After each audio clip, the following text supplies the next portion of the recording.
నమస్తే, welcome to HCV news. ముందుగా bulletin headlines. ఈ నెల 25న రాష్ట్ర కాంగ్రెస్ పార్టీ అధ్యక్షులు వైఎస్ షర్మిల గుంటూరు పర్యటన జయప్రదం చేద్దాం. తెనాలి డివిజన్ సమన్వయకర్త డాక్టర్ చందు సాంబశివుడు. కళాకారుల వలనే తెనాలికి ఘనకీర్తి, మాజీ ఎమ్మెల్యే అన్నాబత్తుని శివకుమార్. పర్మిడంపులో వృద్ధ మహిళల జంట హత్యల కేసును ఛేదించిన పోలీసులు. వివరాలు వెల్లడించిన డీఎస్పీ పి జనార్దన్ రావు. పట్టణ 3 టౌన్ పరిధిలో గల చిన్న పర్మిడొంకలో ఈ నెల 19వ తేదీన ఇద్దరు వృద్ధ మహిళలను అత్యంత దారుణంగా హతమార్చిన case మిస్టరీని ఛేదించామని DSP P Janardhan Rao పేర్కొన్నారు. స్థానిక 3 టౌన్ పోలీస్ స్టేషన్ లో సోమవారం ఏర్పాటు చేసిన విలేకరుల సమావేశంలో DSP B Janardhan Rao double murder case mystery ఛేదించిన తీరును వివరించారు. ఈ నెల 19వ తేదీన పర్మిడొంకలో 2 అంతస్తుల డాబాలో నివసిస్తున్న దాసరి రాజేశ్వరి, అంజమ్మ అనే ఇద్దరు వృద్ధ మహిళలను ఆ ప్రాంతంలో వారికి తెలిసిన కుసుమ కుమారి అనే మహిళ, ఇళ్ల గోపి మరో మైనర్ బాలుడు ముగ్గురు ఆటోలో వచ్చి వృద్ధ మహిళల ఇంటి తలుపు కొట్టి లోపలికి వెళ్లి ఇల్లు అద్దెకు ఉందని చెప్పారుగా మా వాళ్ళకు కావాలని మాటలు పెట్టి వారి మెడలో ఉన్న బంగారు గొలుసు తీసుకునే ప్రయత్నం చేయగా వృద్ధులు ప్రతిఘటించడంతో ఇనుపురైతే ఒకరిని గొడ్డతో గొత్తు నులిమి ఒకరిని హతమార్చి బంగారంతో పరారయ్యారని ఇదంతా సీసీ కెమెరాలో రికార్డు కాగా చెన్నైలో ఉన్న వృద్ధురాలి కుమార్తె చూసి వృద్ధుల ఇంటికి దగ్గరలో ఉన్న వారికి సమాచారం ఇచ్చి ఇంటికి వెళ్లి చూడమని కోరడంతో వారు వచ్చి చూడగా ఇద్దరు మహిళల హత్య ఉదంతం వెలుగు చూసిందని అన్నారు. 3 town CI Ramesh Babu CC footage ఆధారంగా హంతకులను ఈ నెల 22న కవేళా వంతెన వద్ద అదుపులోకి తీసుకుని విచారించగా బంగారం చోరీ ద్వారా అధిక మొత్తంలో డబ్బు వస్తుందని, ఆర్థిక ఇబ్బందులు తీరుతాయని కోణంలో తెలిసిన వారిని టార్గెట్ చేసినట్టు ఉందని తేలిందన్నారు. కుసుమ కుమారి గతంలో తన ఇంటి వద్ద ఉండే సుభాష్ అనే వృద్ధురాలిని హతమార్చి ఆమె ఒంటి మీద బంగారం తీసుకుని సుభాష్ని కుటుంబ సభ్యులను సహజ మరణంగా నమ్మించిందని తమ దర్యాప్తులో తేలిందన్నారు. హంతకులను కోర్టుకు హాజరుపరుస్తున్నట్టు తెలిపారు. మీడియా సమావేశంలో 3 town CI Ramesh Babu, SI Karimulla ఉన్నారు.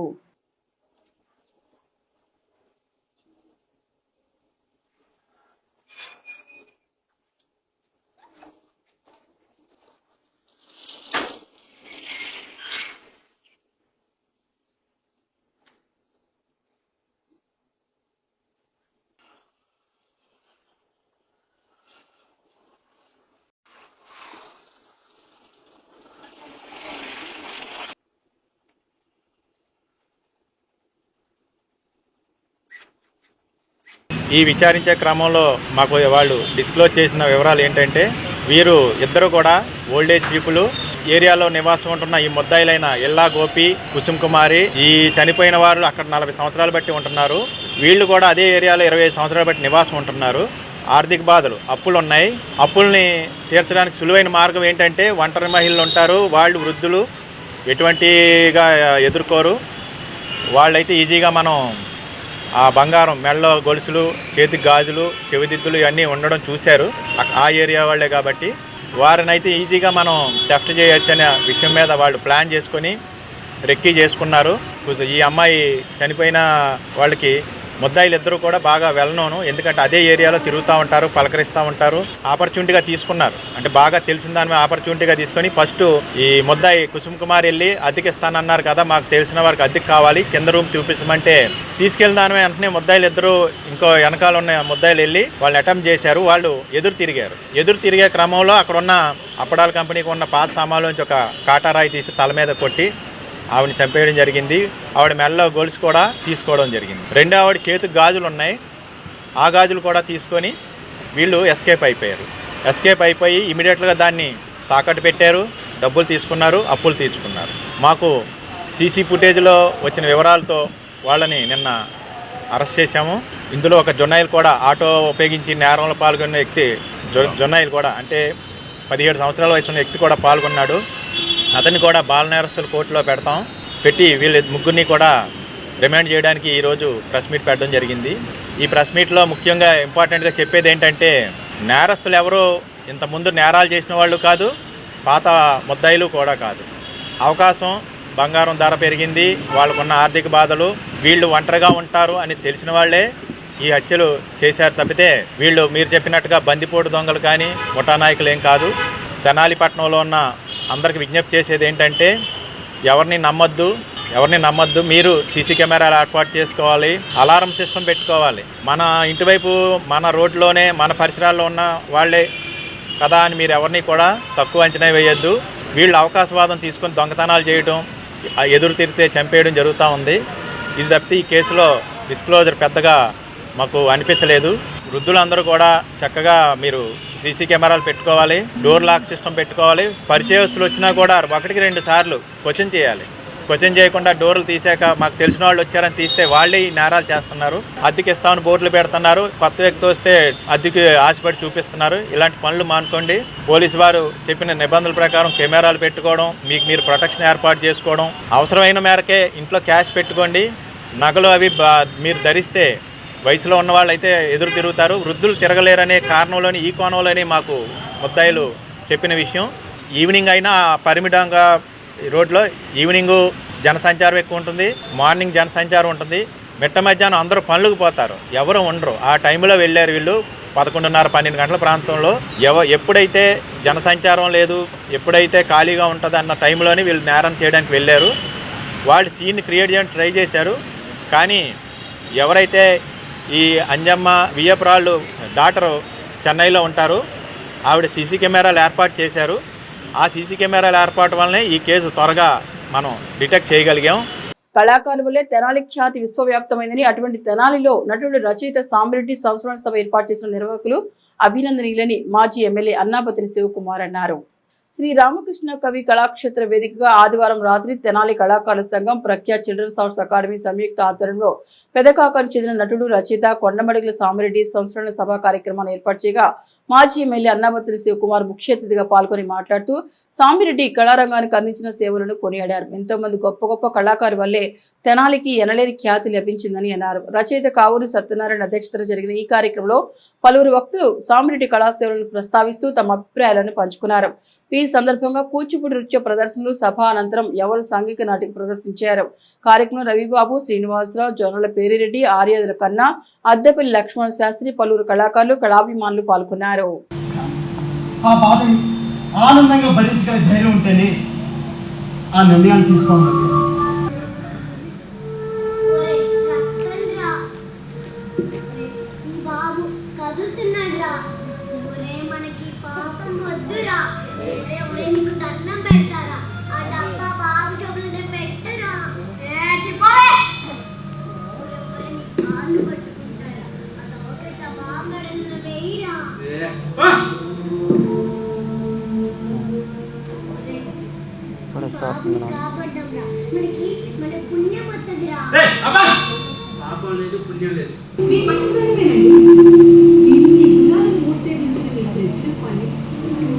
నా కడుపులో కొన్ని నేను పదునంగా దాచుకుని ఒక బిడ్డగా కాలికి ఇవ్వాలనేదే నా కోరికలు. నువ్వు వాళ్ళ మనసుకి మాట్లాడుతుంది నాలో ఇది తీయట అనుభూతి. నాకు నీ మీద ఉన్న ప్రేమను రెట్టింపు చేస్తున్నాను. కానీ నీ ఆశ తీరదు నవ్య. అదే కళ మాట్లాడుతున్నాను, నా ఆశ ఎందుకు తీరదు? నీకు తెలియదు మన పెళ్లి చూపులు మాట్లాడుకొని పెళ్లి చేసుకున్నాము.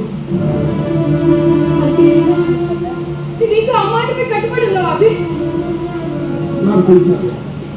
కళా పరిషత్ నిర్వహించిన సాంబిరెడ్డి గారి కళలకు కానార్చి అయిన తెనాలిలో ఆయన యొక్క సంస్కరణ సభ జరపటం సముచితం.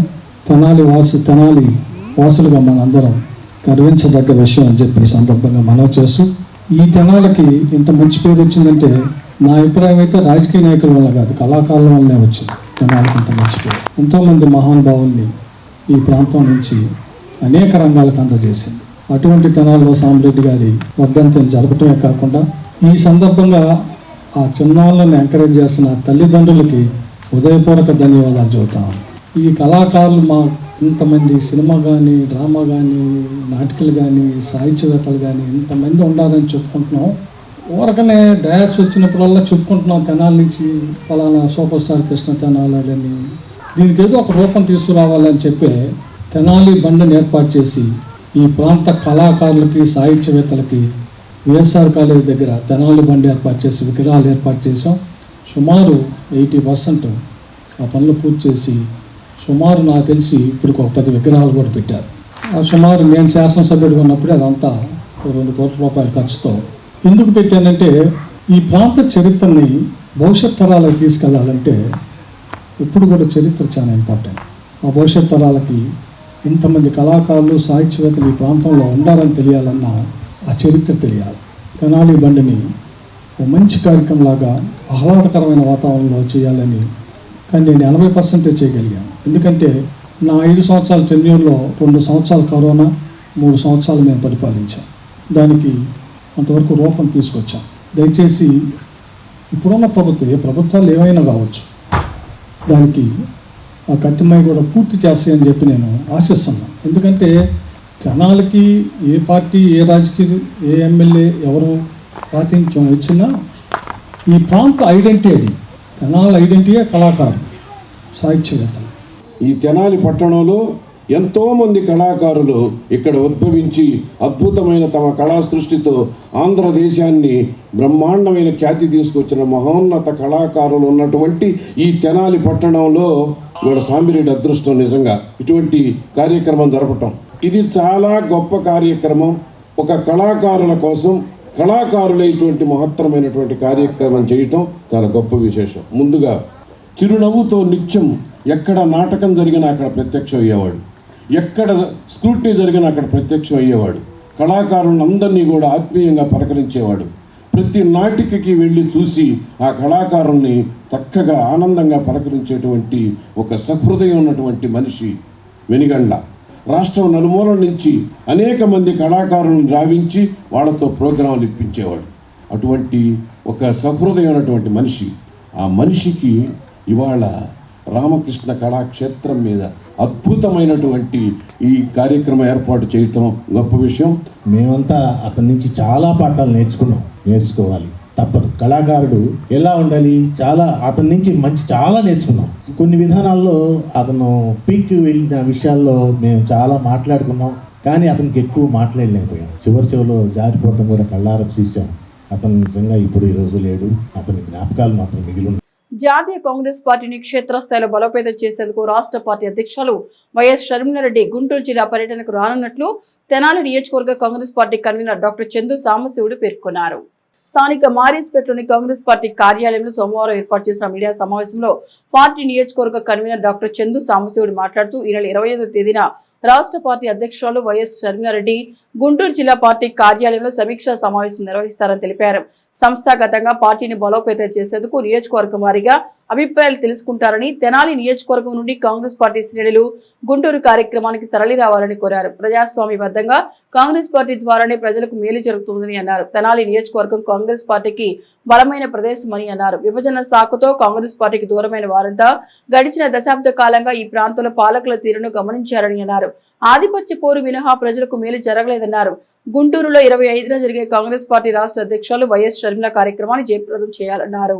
మీడియా సమావేశంలో పట్టణ పార్టీ అధ్యక్షులు పొన్నూరు నాగసూర్య, శశిధర్, ద్వారకానాథ్ బుల్లయ్య, శివ తదితరులు పాల్గొన్నారు. 25వ తారీఖు నాడు ఈ నెల అంటే రేపు కాక ఎల్లుండు మా ఆంధ్రప్రదేశ్ కాంగ్రెస్ కమిటీ అధ్యక్షురాలైనటువంటి శ్రీమతి వైఎస్ షర్మిలారెడ్డి గారు రాష్ట్రం మొత్తం టూర్ చేస్తూ కాంగ్రెస్ పార్టీని తిరిగి బలోపేతం చేస్తానికి రాష్ట్రం మొత్తం తిరుగుతూ, అందులో భాగంగా మన గుంటూరు జిల్లాకి 25 జూన్ అంటే ఎల్లుండు బుధవారం నాడు మధ్యాహ్నం 2:30 గంటలకు గుంటూరు కాంగ్రెస్ పార్టీ ఆఫీస్కి వస్తుంది. ఇక్కడ జిల్లాలో ఉన్నటువంటి కాంగ్రెస్ పార్టీ కార్యకర్తలందరితో కూడా ప్రస్తుత పరిస్థితులు, పార్టీని ఏ రకంగా ముందుకు తీసుకెళ్లాలనే దాని మీద సమావేశం నిర్వహిస్తున్నారు. దానికి గాను మన తెనాలి నియోజకవర్గం నుంచి కాంగ్రెస్ పార్టీకి వెనక ఈ విభజనకు ముందంతా కూడా కంచుకోటగా ఉండేది. అలాంటి కాంగ్రెస్ పార్టీని డెవలప్ చేయడం కోసం మన ప్రజలు కూడా, మన ప్రాంత ప్రజలు కూడా రేపంటే ఎల్లుండి 25వ తారీఖు నాడు విరివిగా వచ్చి పాల్గొని మీ యొక్క సలహాలు ఇవ్వవలసిందిగా కోరుచున్నాం. కాంగ్రెస్ పార్టీ ముఖ్యంగా ఏదో ప్రాంతీయ పార్టీయో లేదా కులానికి సంబంధించింది కాదు. కొన్ని కారణాల వల్ల కాంగ్రెస్ పార్టీ మిగతా అన్ని పార్టీలు ఇంక్లూడింగ్ వైసీపీ, టీడీపీ, ఒక సిపిఎం తప్పితే అన్ని పార్టీలు విభజించమన్న తర్వాత విభజిస్తే దానివల్ల ఇప్పుడు మన గుంటూరు, కృష్ణా జిల్లాల్లో మనకు వచ్చిన నష్టం ఏంటి? మనకేమైనా తిండి లేకుండా అయిపోయామా? విభజించిన తర్వాత కాంగ్రెస్ పార్టీ ఏదో తప్పు చేసింది అన్నట్టుగా మీరు దూరం అయ్యారు. డబ్బుతో రాజకీయం చెప్తే నిజమైన ప్రజా సమస్యల గురించి పట్టించుకుంటాం ఎంతవరకు ఉందే గుర్తుపెట్టుకుంది. జిల్లా కావాలని అడిగాం, దానికి ఏ 2 పార్టీలు ఒకడన్నా నోరు మెదిపాడా అని మీరు అడుగుతున్నాను. చూడండి, ఆలోచించండి, మొత్తం ఏ పార్టీ వాళ్ళని ఆలోచించండి. జొన్నలకి గిట్టుబాటు ధర ఉంది, సెంట్రల్ గవర్నమెంట్ ఎంఎస్పీ ఎంత పెట్టింది, ఇప్పుడు ఎంత కొంటున్నారు? మన ప్రాంతంలో ఎంత ఊరినే బయట చెప్పుకోవడం కాదు, కొన్ని లక్షల టన్నులు కొన్నాం, ఈ కొన్ని మన ప్రాంతంలో ఎంత ధాన్యాన్ని కొన్నారు. కూటమి ప్రభుత్వమైనా వైసీపీ ప్రభుత్వమైనా వాళ్ళు ఆధిపత్యం చెలాయించడం కోసం ఒకళ్ళ మీద ఒకళ్ళు కేసులు పెట్టుకోవడం తప్పితే కాంగ్రెస్ పార్టీలో ఇంత అన్డెమోక్రసీగా నడిచిందా? షర్మిల గారు పర్యటనలో గుంటూరు జిల్లాకు వస్తున్నారు 25వ తారీఖు బుధవారం నాడు. కావున కాంగ్రెస్ అభిమానులు, కాంగ్రెస్ పార్టీ డాక్టర్ గారి అభిమానులు ఇవాళ ప్రజల్లో కాంగ్రెస్ మీద అభిమానం ఉంది కానీ బయటపడితే ఏమవుతుందో అనే ఇబ్బంది పడుతున్నారు. అట్లాంటిది ఇబ్బంది ఏమవద్దు. ఈ ఇన్ని సంవత్సరాల్లో అత్యధిక సంవత్సరాలు పరిపాలించింది కాంగ్రెస్ ప్రభుత్వమే. ఈ మధ్యలో ఈ 15 ఏళ్ళు వేరే ప్రభుత్వాలు పరిపాలించినాయి కానీ అత్యధికంగా పరిపాలించింది కాంగ్రెస్ ప్రభుత్వమే. తిరిగి మనందరం కూడా సమైక్యంగా చేరి కాంగ్రెస్ పార్టీని గెలిపించి మరలా అధికారంలోకి తీసుకురావాలని కోరుతున్నాను. ప్రజా సమస్యల సత్వర పరిష్కారం కోసం ప్రతి సోమవారం నిర్వహించే గ్రీవెన్స్ కార్యక్రమాన్ని తన సబ్ కలెక్టర్ కార్యాలయంలో సబ్ కలెక్టర్ సంజయ్ సిన్హా అధ్యక్షతన సోమవారం నిర్వహించారు. డివిజన్ పరిధిలోని పలువురు తమ సమస్యలు పరిష్కరించాలని కోరుతూ సబ్ కలెక్టర్కు అర్జీ అందజేశారు. ప్రజా సమస్యల పరిష్కార వేదికకు రాష్ట్ర ప్రభుత్వం ఇస్తున్న ప్రాధాన్యత క్రమంలో సోమవారం డివిజన్ రెవెన్యూ కార్యాలయంలో సబ్ కలెక్టర్ సంజయ్ సిన్హా అర్జీదారుల నుండి అర్జీలు స్వీకరించారు. ఈ సందర్భంగా సబ్ కలెక్టర్ సంజయ్ సిన్హా సమస్యలను కూలంకషంగా తెలుసుకుని సమస్య పరిష్కార దిశగా చర్యలు తీసుకుంటామని అర్జీదారులకు భరోసా కల్పించారు. ప్రజా సమస్యల సత్వర పరిష్కారం కోసం ప్రతి సోమవారం నిర్వహించే గ్రీవెన్స్ కార్యక్రమాన్ని తెనాలి మండల తహసీల్దార్ కార్యాలయంలో తెనాలి తహసీల్దార్ కేవీ గోపాలకృష్ణ అధ్యక్షతన సోమవారం నిర్వహించారు. ఈ సందర్భంగా సోమవారం నిర్వహించే గ్రీవెన్స్ 9 అర్జీలు వచ్చినట్లు మండల తహసీల్దార్ కేవీ గోపాలకృష్ణ తెలియజేశారు. తెనాలి మండల రెవెన్యూ కార్యాలయంలో సోమవారం తహసీల్దార్ కేవీ గోపాలకృష్ణ అధ్యక్షతన ఏర్పాటు చేసిన ప్రజా సమస్యల పరిష్కార వేదికలో ప్రజల నుండి తహసీల్దార్ కేవీ గోపాలకృష్ణ అర్జీలను స్వీకరించారు. అనంతరం తహసీల్దార్ గోపాలకృష్ణ మీడియాతో మాట్లాడుతూ మండల గ్రీవెన్స్కు 9 అర్జీలు వచ్చినట్టు తెలిపారు. వచ్చిన అర్జీలను ఆయా విభాగాలకు పంపించి సకాలంలో సమస్యలు పరిష్కరిస్తామని అన్నారు. ఎలాంటి ఒత్తులకు రాజకీయ ప్రలోభాలకు లోను కాకుండా న్యాయం పక్షాన్ని నిలబడి ఆ సమస్యను తాము పరిష్కరిస్తామని స్పష్టం చేశారు. గ్రీవెన్స్లో మండల స్థాయి విభాగాల అధికారులు పాల్గొన్నారు. ఈరోజు తెనాలి తహసీల్దార్ కార్యాలయంలో జరిగిన ప్రజా సమస్యల పరిష్కార వేదికలో 9 అర్జీలు అందినాయి. అందులో 2 పట్టదారు పాస్ పుస్తకం రిలేటెడ్గా ఉన్నాయి. ఒక 2 గ్రీవెన్సెస్ తల్లికి వందనం అనే స్కీము వాళ్ళకి జమ కాలేదని, అట్లాగే వ్యవసాయ భూమి ఉండి కూడా రైతు సేవా కేంద్రం వద్ద ఇబ్బంది వచ్చిందని, మరి ముఖ్యంగా స్కూల్లో ప్రైవేట్ స్కూల్లో ఆర్టీఈ కింద పర్సంటేజ్ ఉన్న అక్కడ అడ్మిషన్ రాలేదని, కటివరంలో రోడ్డుకు అడ్డంగా గోడ కట్టేశారని, ఎప్పుడూ గమనిస్తున్న విధంగానే ఈ వారం కూడా మాచర్ల గోపాలకృష్ణమూర్తి గారు వైఫ్ సామ్రాజ్యం గారు కొడుకు సరిగ్గా చూడట్లేదు రాము అని ఒక గ్రీవెన్స్ వచ్చింది. ఈ గ్రీవెన్స్ విషయంలో వారికి కొడుకును పిలిచి కౌన్సిలింగ్ ఇద్దామంటే మళ్ళీ తల్లిదండ్రులే అట్లా కౌన్సిలింగ్ ఏం అవసరం లేదు, వారు మమ్మల్ని బాగా చూసుకునేలాగా చెప్పమని కూడా కోరారు. దీనికి అనుగుణంగా ఈ ఉన్న అర్జీలన్నిటి కూడా సంబంధిత శాఖలకు పంపించి నిర్ణీత సమయంలో పరిష్కరిస్తాం. ప్రత్యేకంగా తల్లిదండ్రుల్ని నిర్లక్ష్యం చేసే పిల్లలకు మాత్రం ప్రత్యేకమైన కౌన్సిలింగ్ ఇస్తాం చట్ట పరిధిలో. తెనాలి పురపాలక సంఘ పరిధిలో సమస్యల పరిష్కారం కోసం అర్జీదారులు అందించే అర్జీలను సకాలంలో పరిష్కరించే విధంగా తాము చర్యలు తీసుకుంటామని తెనాలి పురపాలక సంఘ ఇన్ఛార్జ్ కమిషనర్ లక్ష్మీపతి స్పష్టం చేశారు. తెనాలి పురపాలక సంఘ కార్యాలయంలో సోమవారం ఇన్ఛార్జ్ కమిషనర్ లక్ష్మీపతి ఛాంబర్లో ప్రజా సమస్యల పరిష్కార వేదిక ద్వారా అర్జీలను స్వీకరించారు. ఈ సందర్భంగా ఆయన మీడియాతో మాట్లాడుతూ తెనాలి పట్టణంలోని 40 వార్డుల పరిధిలో ప్రజలకు పురపాలక సంఘం ద్వారా పారిశుధ్య సమస్య పరిష్కరిస్తున్నామని అన్నారు. సమస్యల పట్ల స్పందించే విధానానికి ప్రాధాన్యత ఇస్తున్నామని, గ్రీవెన్స్ సేవలు వినియోగించుకోవాలని కోరారు. గ్రీవెన్స్ కార్యక్రమంలో పలువురు సిబ్బంది పాల్గొన్నారు. అందరికీ నమస్కారం అండి. ఈరోజు తెనాలి పురపాలక సంఘం నందు గ్రీవెన్స్లో 3 ఇంజనీరింగ్ సెక్షన్, టౌన్ ప్లానింగ్ విభాగం సంబంధించినటువంటి కంప్లైంట్స్ రావడం జరిగింది. దానికి సంబంధించి అన్నీ కూడా వెంటనే పరిష్కరించడానికి గాని అవకాశం ఉంది, వెంటనే పరిష్కరిస్తాము. అలాగే ఇంకేమన్నా గ్రీవెన్స్లో మా దృష్టికి రావటం కానీ మాకు వచ్చిన వెంటనే 24 అవర్స్లో వాటిని పరిష్కరించటకు మేము రెడీగా ఉన్నామని మీ అందరూ తెలియజేస్తూ ఉన్నాం. అలాగే తెనాలి పట్టణంలో ప్రత్యేక పారిశుధ్య భాగంలో ఈరోజు భవనవారి వీధి, తర్వాత ప్రకాశ రోడ్డు ఏరియాలందు స్పెషల్ శానిటేషన్ డ్రైవ్ చేయడం జరిగింది. దానిలో ప్రజలకు అక్కడ మురుగుగాల సమస్యలు లేకుండా చేయడం జరిగింది. ఇంకా ప్రతి నిత్యం ఇలాగే మెయింటెనెన్స్లో చేస్తాం. దయచేసి ప్రజలందరూ కూడా వివిధ వ్యాపార వర్గాలుగా ఉండే ప్రజలు కూడా పూర్తిగా మాకు సహకరించమని కోరుకుంటూ ఉన్నాం. వాటిలో మురుగుగాలలో మీ డీసిల్టేషన్ జరిగిన తర్వాత వ్యర్థాలు కానివ్వండి, మీ ఇంట్లో ఉపయోగించినటువంటి మట్టి కానివ్వండి, అంటే బిల్డింగ్ మెటీరియల్ కానీ అలాంటివి కూడా కాలువలో పడకుండా చర్యలు తీసుకోండి. ఈ వర్షాకాలం సీజన్లో మనకి కాలువలకు ఏదైనా అడ్డం పడితే నీటి పారుదలకు చాలా అంతరాయం ఉంటుంది. ఆ అంతరాయం ఉండకుండా ఉండాలి అంటే మీరు మాకు సహకరిస్తే ఫుల్ ఫ్లెడ్జ్డ్గా వాటర్, రెయినీ వాటర్ కానీ ఏదైనా మనకు సమస్య లేకుండా చేస్తాము. అలాగే దోమల నివారణకు కూడా చాలా ప్రత్యేక శ్రద్ధ తీసుకుంటూ ఉన్నాం. దానిలో భాగంగా ప్రతి వార్డులో 40 వార్డులో 40 స్ప్రేయర్స్తో అన్ని వార్డులో స్ప్రేయింగ్ చేయించడం జరుగుతుంది. కాబట్టి మీ అందరూ కూడా మేము చేసే చర్యలకు మీరు కూడా సహకరించమని చెప్పని మీ అందరిని కోరుతూ, మీకు పారిశుద్ధ్యంపై కానీ ఏదైనా అవగాహన, ఏదైనా మీకు సమస్యలు వస్తే వెంటనే మా దృష్టికి తీసుకురండి. వెంటనే వాటిని పరిష్కరిస్తాం. మంత్రివర్యులు గారు కూడా, మనోహర్ గారు కూడా పట్టణంలో ఎక్కడ పారిశుద్ధ్యంలో కానీ ఎక్కడ ఏ లోపం ఉండకూడదని చెప్పని మాకు ఆదేశాలు ఇచ్చి ఉన్నారు.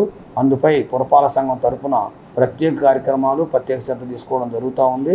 చైర్పర్సన్ గారు మరియు మేము అందరం కూడా ఈ యొక్క కార్యక్రమాల్లో నిమగ్నమై ఉన్నాం. దయచేసి ప్రజలందరూ సహకరించవలసిందిగా మనస్ఫూర్తిగా కోరుకుంటున్నాం. థ్యాంక్ యూ అండి. అందరికీ నమస్కారం. వరకట్న వేధింపుల కారణంగా సంధ్యారాణి మరణ వాంగ్మూలం ప్రకారం దోషులపై 304 సెక్షన్ బి ప్రకారం కేసు నమోదు చేసి కఠినంగా శిక్షించాలని కుల నిర్మూలన పోరాట సమితి నాయకుడు కృష్ణ డిమాండ్ చేశారు. కొల్లిపర మండలం వల్లభాపురం గ్రామానికి చెందిన చప్పిడి సంధ్యారాణి వరకట్న వేధింపుల కారణంగా ఏప్రిల్ 24వ తేదీన డీజిల్ పోసుకుని ఆత్మహత్యకు పాల్పడింది. వైద్యశాలలో చికిత్స పొందుతూ సంధ్యారాణి ఈ నెల 5వ తేదీన మృతి చెందింది. ఈ విషయమై కొల్లిపర ఎస్ఐ ముద్దాయిలకు కొమ్ము కాస్తున్నారంటూ కుల నిర్మూలన పోరాట సమితి ఆధ్వర్యంలో సోమవారం సంధ్యారాణి బంధువులు సబ్ కలెక్టరేట్ కార్యాలయం ఎదుట ఆందోళన చేపట్టారు. ఈ సందర్భంగా కుల నిర్మూలన పోరాట సమితి నాయకులు కృష్ణ మీడియాతో మాట్లాడుతూ, వాస్తవ పరిస్థితులకు వ్యతిరేకంగా కొల్లిపర ఎస్ఐ సంధ్యారాణి అత్తమామలకు అనుకూలంగా వ్యవహరిస్తూ సంధ్యారాణి తల్లిదండ్రులు ఇబ్బంది పెడుతున్నారని ఆరోపించారు. సంధ్యారాణి మరణ వాంగ్మూలం ప్రకారం సెక్షన్ 304B ప్రకారం కేసు నమోదు చేయాలని డిమాండ్ చేశారు. నిరసన ప్రదర్శనలో సంధ్యారాణి తల్లిదండ్రులు, బంధువులు పాల్గొన్నారు. కొద్ది కాలం నుండి సంతోష్ కుమారు, వాళ్ళ తల్లిదండ్రులు, వాళ్ళ చిన్నమామయ్య చప్పిడి కొండలు ఈ అమ్మాయిని అధిక కట్నం తీసుకురావాలని నిరంతరం వేధించారు. కట్నం తీసుకురాకపోతే మా వాడికి రెండో పెళ్లి చేస్తాం, నువ్వు నీ బిడ్డలు చచ్చిపోండి. 24/4/2025న ఆ అమ్మాయి ఒంటిపై డీజిల్ పోసుకొని తగలబెట్టుకుంది. ఆ తగలబెట్టుకున్న సందర్భంలో అత్త మామలు పక్కనే ఉండి పక్క నవ్వుకున్నారు తప్ప కనీసం ఆమెను కాపాడే ప్రయత్నం చేయలేదు. మార్గ మధ్యలో ఉన్నటువంటి తల్లిదండ్రులు వచ్చి ఆ అమ్మాయిని హాస్పిటల్కి తీసుకెళ్లి మెరుగైన వైద్యం కోసం గుంటూరు హాస్పిటల్కి తీసుకెళ్లి వైద్యం చేస్తూ ఉంటే 43 రోజులు మృత్యుతో పోరాడి ఆ అమ్మాయి ఈ నెల 5వ తేదీన చనిపోయింది.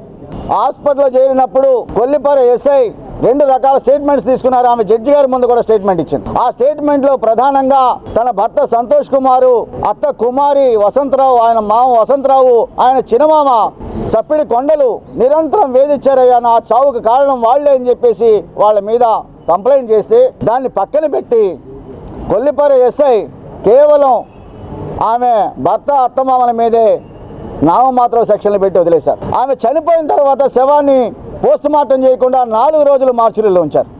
ఇది అన్యాయం కదా.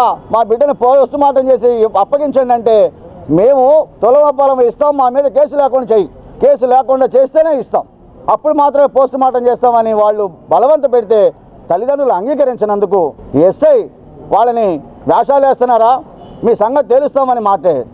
చాలా దుర్మార్గం. అయ్యా మాకు న్యాయం చేయండి. ఎందుకంటే 7 సంవత్సరాల లోపు పెళ్ళైనటువంటి ఆడపిల్లని అత్తమామలు అధిక కట్నం కోసం వేధిస్తే ఆమె చావు కారణమైతే సెక్షన్ 304B ప్రకారం వాళ్ళ మీద కేసు నమోదు చేయాలి. అది చేయలేదు. వీళ్ళు బాధితులు ఆందోళన చేసిన తర్వాత మాత్రమే 306 సెక్షన్ పెట్టి చేతులు దులుపుకున్నాడు ఎస్ఐ.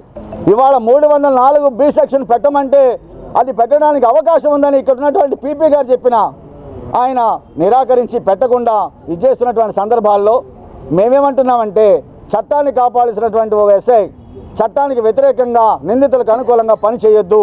ఎందుకంటే మీరు చట్టానికి బదులై పనిచేయాలి. కేవలం వాళ్ళు బాధితులు ధర్నా చేస్తానికి సంబంధించి సిద్ధపడిన తర్వాత మాత్రమే ఎస్ఐ స్పందించి వాళ్ళని అరెస్ట్ చేశారు తప్ప మామూలుగా అయితే అరెస్ట్ చేయాల. నగరకల్లు మండలం కళ్ళకుంట గ్రామం అండి. నా పేరు ధనలక్ష్మి. చనిపోయిన అమ్మాయి నా కుమార్తె పేరు సంధ్యారాణి. అయితే పెళ్ళైన దగ్గర నుంచి వాళ్ళ అత్త మామలు, వాళ్ళ చిన్న మామ, వాళ్ళ భర్త వేధింపులకి గురి అవుతుంది. పెళ్ళైన దగ్గర నుంచి కూడా ఎన్నోసార్లు గొడవలు అయినాయి. మేము వచ్చాము, తీసుకెళ్ళాము, సర్ది చెప్పి మళ్ళీ పంపించాము. అయినా కానీ అయ్యేమి వాళ్ళకి ఇవ్వలేదు. వాళ్ళకి కట్నం సరిపోలేదంట. వాళ్ళకి పెళ్ళికి ముందు కట్నం వచ్చిద్దని తెలియదేమో, మరి పెళ్ళైన తర్వాత కట్నం కోసం బాగా ఏది ఇచ్చేవాళ్ళు. 2 పిల్లలు పుట్టారు. అయినా కానీ వాళ్ళ మనసు కరగకుండానే బిడ్డని బాగా హింసించారు. ఆ అమ్మాయి అది తట్టుకోలేక డీజిల్ పోసుకుందండి. ఆ రోజు ఏం జరిగిందంటే 70,000 డబ్బులు దొంగతనం చేసిందని, అట్లయినా కానీ పిల్లని వెళ్ళగొడదామని చంపేద్దామని ఏదో వాళ్ళ ప్రయత్నం వాళ్ళు చేశారు. వాళ్ళ ప్రయత్నమే నెగ్గింది. ఆ అమ్మాయి దానికోసం అవమానంగా ఫీల్ అయ్యి వాళ్ళ ముందే వాళ్ళ అత్త మామ అక్కడ కూర్చొనే ఉన్నారంట. వాళ్ళ ముందే పోసుకుంది. అమ్మాయి పోతున్నా కానీ వాళ్ళు చూసి నవ్వుకున్నారు. కానీ మేము మార్గం మధ్యలో ఉన్న ఆ గొడవ అవుతుంటే వెళ్ళి సర్ది చెప్పి వెళ్తా మళ్ళీ వచ్చేసరికి కూడా ఆ అమ్మాయిని అలానే కూర్చోబెట్టి ఉన్నారు. మేము వచ్చి హాస్పిటల్కి తీసుకెళ్ళేటప్పటికి 1.5 లేట్ అయిపోయింది అమ్మాయి. ఆ కారణంగానే అమ్మాయి చనిపోయింది. పోలీసు వారి శాఖ మాకు సహకరించలేదు. అందుకని ఇక్కడ సబ్ కలెక్టర్ గారి దగ్గరికి వచ్చాము. మా సమస్యలు చెప్పుకున్నామని. 30 పొలము, 3 లక్షల డబ్బులు, 20 సవర్ల బంగారము, 50 తులాలు వెండి ఇచ్చామండి. వాళ్ళు ప్రతిసారి కూడా ఇది సరిపోలేదు, మాకైతే 2 ఎకరాల పొలము 10 లక్షల డబ్బులు వచ్చాయి, 50 సవర్లు బంగారం పెట్టేవాళ్ళు. అయ్యో ఇదేంది అని చెప్పి పద్దాక మేము వెళ్ళినప్పుడు అంతే అనేవాళ్ళు.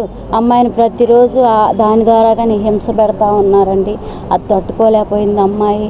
జనసంఘ్ పార్టీ వ్యవస్థాపకులు శ్యామ్ ప్రసాద్ ముఖర్జీకి భారతీయ జనతా పార్టీ కిసాన్ మోర్చా ఆధ్వర్యంలో సోమవారం ధన్యవాదాలు. తెనాలి మండలం నందివేలు గ్రామంలో సోమవారం భారతీయ జనతా పార్టీ కిసాన్ మోర్చా జిల్లా ఉపాధ్యక్షుడు తోటకూర కోటేశ్వర ఆధ్వర్యంలో జనసంఘ్ పార్టీ వ్యవస్థాపకులు శ్యామ్ ప్రసాద్ ముఖర్జీ వర్ధంతి పురస్కరించుకుని ఆయన చిత్రపటం చెంత పుష్పాల నుంచి ఘనంగా నివాళులర్పించారు. ఈ కార్యక్రమంలో పలువురు గ్రామస్తులు పాల్గొన్నారు. జనసంఘ వ్యవస్థాపకుడు శ్రీ శ్యామ్ ప్రసాద్ ముఖర్జీ గారి బలిదానం సందర్భంగా ఈరోజు గుంటూరు జిల్లా తెనాలి మండలం నందివేలు గ్రామంలో ఆయనకి ఘన నివాళులు అర్పిస్తున్నాం. జోహార్ శ్యామ్ ప్రసాద్ ముఖర్జీ గారు. దుగ్గిరాల మండలం కంటమరాజు కొండూరు గ్రామంలో వేంచేసి ఉన్న శ్రీ మహంకాళి అమ్మవారి దేవస్థానం నందు సోమవారం హుండీ లెక్కింపు కార్యక్రమం నిర్వహించారు. 3 నెలలకు గాను 20,67,441 రూపాయల విరాళంగా వచ్చినట్లు ఆలయ అధికారులు తెలిపారు. గుంటూరు దేవాదాయ శాఖ ఇన్స్పెక్టర్ సిహెచ్ శ్రీనివాసుల పర్యవేక్షణలో లెక్కింపును నిర్వహించారు. భక్తుల నుండి వచ్చిన విరాళాలను ఆలయ అభివృద్ధి కొరకు కేటాయించడం జరుగుతోందని తెలిపారు. ఈ కార్యక్రమంలో ఆలయ కార్యనిర్వహణాధికారి కోగంటి సునీల్ కుమార్, ఆలయ ట్రస్టీ దేవభక్తుని రంగప్రసాద్, అర్చకులు తారకనాథ్, మణిశర్మ, స్వచ్ఛంద సేవా సంస్థలు, భక్తులు, మహిళలు, ఆలయ సిబ్బంది పాల్గొన్నారు. దుగ్గిరాల మండలం కంటంరాజు కొండూరు గ్రామంలో వేంచేసి ఉన్న శ్రీ మహంకాళి అమ్మవారి దేవస్థానం నందు ఈ నెల 26 నుంచి జూలై 20వ తేదీ వరకు ఆషాఢ మాస ఉత్సవాలు నిర్వహించున్నారు. తొలి ఆదివారం అమ్మవారికి నిమ్మకాయల దండలతో అలంకారం, 6న గాజుల అలంకరణ, 13న శాకంబరి అలంకరణ, చివరి ఆదివారం 20న పోలంగి సేవ, బోనాల ఉత్సవాలు నిర్వహించున్నారు. చిలువూరు గ్రామానికి చెందిన ప్రముఖ బయోఫార్ ఫార్మా కంపెనీ అధినేత రంగిశెట్టి జగదీష్ బాబు బోనాల సందర్భంగా చివరి ఆదివారం 108 మంది భక్తులకు పొంగలి సామాగ్రిని అందించనున్నారు. అదేవిధంగా ఆషాఢ మాసంలో ప్రతి శుక్రవారం సామూహిక కుంకుమ పూజలు నిర్వహిస్తున్నట్లు ఆలయ అధికారులు తెలిపారు. ఈ కార్యక్రమానికి భక్తులు వేలాది పాల్గొని అమ్మవారిని దర్శించుకొని తీర్థ ప్రసాదాలు స్వీకరించాలని కోరారు. ఈ సందర్భంగా అర్చకులు తారకనాథ్ మాట్లాడారు. ఈ దేవస్థానంలో ఆషాఢ మాస సందర్భంగా మొదటి ఆదివారం అనగా 29/6/25 ఆదివారం అమ్మవారికి 108 నిమ్మకాయల దండలతో 108 దండలతో అమ్మవారికి ప్రత్యేక అలంకరణ జరుగును. అలాగే రెండవ ఆదివారం 6/7/25 ఆదివారం అమ్మవారికి గాజుల అలంకారం జరుగును. మరియు 13/7/25 ఆదివారం అమ్మవారికి కూరగాయలతో శాకాంబరి అలంకారము జరుపబడును. 20/7/25 ఆదివారం అమ్మవారికి ఆషాఢ మాస సందర్భముగా బోనాల ఉత్సవము, సన్న మేళాలు, కనక తప్పెట్లు, విశేష ధారణలతో అమ్మవారికి బోనాలు భక్తులు వేలాదిగా పాల్గొని బోనాలు సమర్పిస్తారు.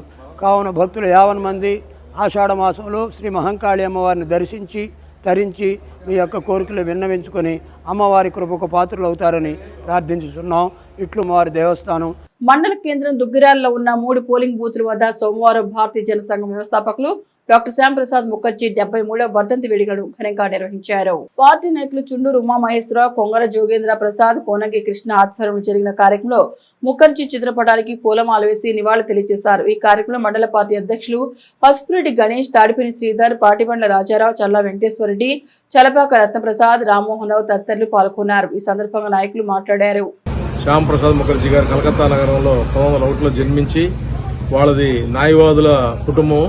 వాళ్ళ తండ్రి గారు న్యాయవాది, ఈయన కూడా న్యాయవాదిగా వృత్తి సాధించి మరి లండన్లో న్యాయవాది విద్యను నేర్చుకొని మళ్ళీ కలకత్తా నగరంలో ఒక యూనివర్సిటీకి ఆయన ఒక ప్రొఫెసర్గా పనిచేస్తూ మరి ప్రజలకు సేవ చేయాలనే ఒక ఉద్దేశంతో ఒక పార్టీని స్థాపించి మరి భారతీయ జనతా పార్టీకి ముందు తీసుకెళ్ళడానికి ఆయన ప్రయత్నం చేశాడు. డాక్టర్ శ్యామాప్రసాద్ ముఖర్జీ గారు కాశ్మీర్లో 370వ అధికరణాన్ని స్వయం ప్రతిపత్తిని నిరసిస్తూ ఆయన జమ్మూ కాశ్మీర్ పర్యటన చేసే సందర్భంలో ఆయన్ను అరెస్ట్ చేశారు. ఆయన అరెస్ట్ చేసిన తర్వాత 1953 జూన్ 23వ తారీఖున ఆయన జైల్లోనే ప్రాణాలు విడవడం జరిగింది. మన Duggirala market yard director Jogendra గారు, అలాగే గుంటూరు జిల్లా ప్రధాన కార్యదర్శి చుండూరు ఉమామహేశ్వరరావు గారు పాల్గొనడం జరిగింది. అలాగే కార్యకర్తలు, అభిమానులు అందరూ పాల్గొని ఈ కార్యక్రమాన్ని దిగ్విజయంగా నిర్వహించడం జరిగింది. ఇక బులెటిన్ ముగించే ముందు హెడ్లైన్స్ మరొకసారి. ఈ నెల 25న రాష్ట్ర కాంగ్రెస్ పార్టీ అధ్యక్షులు వైఎస్ షర్మిల గుంటూరు పర్యటన జయప్రదం చేద్దాం. తెనాలి డివిజన్ సమన్వయకర్త డాక్టర్ చందు సాంబశివుడు. కళాకారుల వలనే తెనాలికి ఘనకీర్తి, మాజీ ఎమ్మెల్యే అన్నాబత్తుని శివకుమార్. పర్మిడంపులో వృద్ధ మహిళల జంట హత్యల కేసును ఛేదించిన పోలీసులు, వివరాలు వెల్లడించిన డీఎస్పీ బి జనార్దన్ రావు. ఇవే హెచ్సివి న్యూస్ బులెటిన్ విశేషాలు. నమస్తే.